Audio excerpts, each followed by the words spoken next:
Have you ever wondered what it's like visiting the wild horses of Saltwell's Creek in Wyoming in a dry winter? If so, this episode is for you. I'm your host, Carol Walker, and let's get started.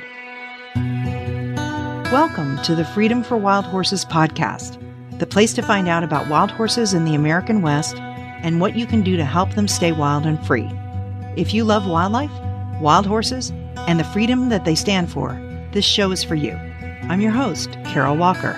Let's get started. The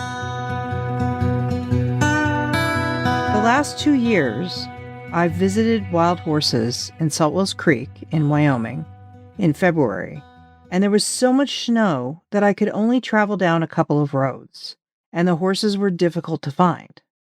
This year, in both northern Colorado, where I live, and in southwestern Wyoming, there has been virtually no snow all winter. The lack of moisture is alarming, and of course, we hope for much more before summer comes. But the horses were in excellent condition. I didn't see a thin horse. There was plenty of forage, as well as plenty of water in the creeks and springs. And other than my first day in Saltwell's Creek, where a little rain caused enough mud to slip and slide before I beat a hasty retreat, I was able to get down all the roads and most of the 2 tracks that I normally travel to find wild horses. The first horse I saw on this trip was a sorrel bachelor stallion, and he was running flat out with whisks of snow on the mountains behind him. He was on a mission to get to a family of horses. I drove as far on the roads in the southern part of the range as I could until I had to turn around for fear of being sucked down by the mud. As I drove toward Rock Springs on Highway 191, I saw a big group of horses near the road.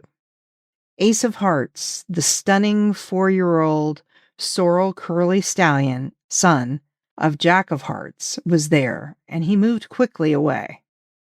Then I realized that Zorro, a big, wild, curly black stallion with a bent ear, was there. But he seemed to be in his usual bachelor state, not in charge of the family. That fell to the young black stallion Jet, son of Bobby, who calmly stood in the middle of the mares as they were grazing. As I continued up the highway, I saw a large group of elk not far from the road. As I stopped to admire them, they bounded off, beautiful in the afternoon light peeking through the clouds. The next morning, as I drove into the range from the road to Maggie Springs, the wind was blowing, and I saw a family of horses run across the road with the dust kicking up over the road, and the wind almost blew me off my feet. It turned out to be the gorgeous seal brown curly stallion Coyote and his family. Then I saw 3 young bachelor stallions. One sorrel curly, Joker, who looks just like his father, Jack of Hearts, a black stallion, and a bay stallion. They were curious and watched me closely. Further up the road, I spotted a large group of horses, and looking through my binoculars, I was able to make out Teton's unmistakably loud red and white pinto markings. I drove up and down the road several times, down 2 tracks, and finally found a 2-track that led out to them. There were about 6 or 7 families standing butts toward the wind. As I drove near them, they watched but did not move, and I carefully climbed out of my car, wrapping a scarf around my head, and walked toward them, holding onto my camera for dear life. I was delighted to see a new sorrel filly in Sid's band. She was nursing on her sorrel mother, and Sid and Lieutenant Teton were keeping watch over the family. Teton has been with Sid's family now for 3 years, as the family has grown from 1 mare in a foal to now several mares and youngsters, and now little Firefly, the new filly. She is very brave and watches me, unafraid and curious. Her fluffy winter coat is keeping her warm. Right next to Sid's family is one of my favorite wild horses, the curly Cremello stallion Julian, whom I've known since he was a fuzzy little baby. His winter coat is dense and textured, and his sensitive blue eyes are closed against the sun. His rather unorthodox family is made up of 4 other stallions, a dapple gray mare, her 2-year-old dapple gray colt, and Palomino yearling colt. Julian plays with the gray colt gently and rests his head across his back. Once the families wake up and begin heading to water, I head back to the highway.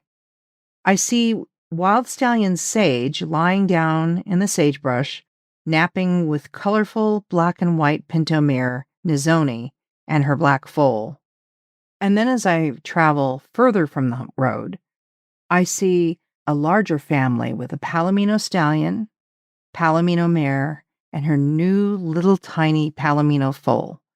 The mare is very shy, and the family moves off the minute I get out of my car. I also see Ace of Hearts again, his sorrel curly coat glowing in the sun. On my second day, the first family I saw is one that I spotted several times last year.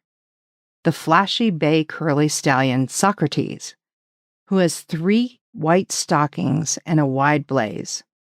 He has a pale Palomino mare, Gemma, and a pale Palomino colt, Nugget. But also, new right now, a sorrel mare who Socrates is romancing. He chuffs a soft huh and rubs her gently, then lays his head on Nugget. Wild horses are extremely tactile, and I often find families snuggle up together, all touching. Out along 2-track headed toward Meller Mountain, I found the amazing wild curly stallion Jack of Hearts and his family, with Barbados and his family nearby. Jack had a bit of a shakeup with his family this summer, but he still has 3 mares and a 2-year-old colt with an hourglass mask on his face in the family. Jack's stunning blue eyes, bald half mask, and 4 white socks make him a stunner in the summer, and simply spectacular in winter when his curly coat has deep patterns and whorls, and his curly mane and tail fly free. Jack was not happy with the black bachelor stallion, Smoke Signal, who kept close, nor was he happy to be sharing space with the black stallion Barbados, who has a big family. He and the bigger stallion Barbados puffed and postured and sniffed the manure pile together. But there was no scuffling or fighting. Wild horses are focused on survival as the number 1 priority in winter, and the urge to fight or steal mares are less dominant until spring. As I'm climbing the hill, I see many sorrels at a distance. I take the first 2-track I can get down, and I can tell now that it's Woodrow and Legacy's band. Legacy is a dark brown curly whose coat is thick and textured even in summer, so I was excited to see what he looked like with a winter coat. Woodrow is a big curly sorrel stallion, and his girls and offspring are sorrel as well. So sort of Lieutenant Legacy really stands out. They went down to 1 spring, Legacy bringing up the rear, and then decided to keep going to another spring that had more water. As they made their way west, I saw another family close by, who's often in this area. A gray stallion who is solid white with a gray mane, and he has a Palomino mare and foal who both have somatic markings. These are gray patches on their sides and barrels. And a black mare and a sorrel mare with a new small baby foal.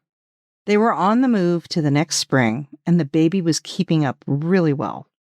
Both families stopped near the next spring when they saw my car, and I watched the gray stallion chase both Legacy and Woodrow and the girls away from his family. He's a very dominant, brave boy to take on those 2 big curlies. I was able to get some images of Legacy's amazing winter coat, which resembles a Berber rug, before I left the area, so they could go get water at the spring without distractions. I saw 4 foals in my time in Saltwell's Creek.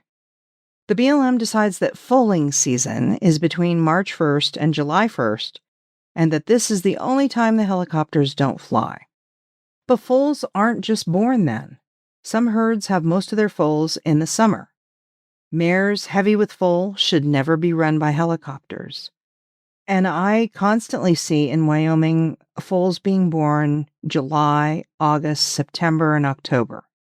Winter without snow, but the horses are doing fine in Saltwell's Creek. Thank you for listening to this episode of Freedom for Wild Horses.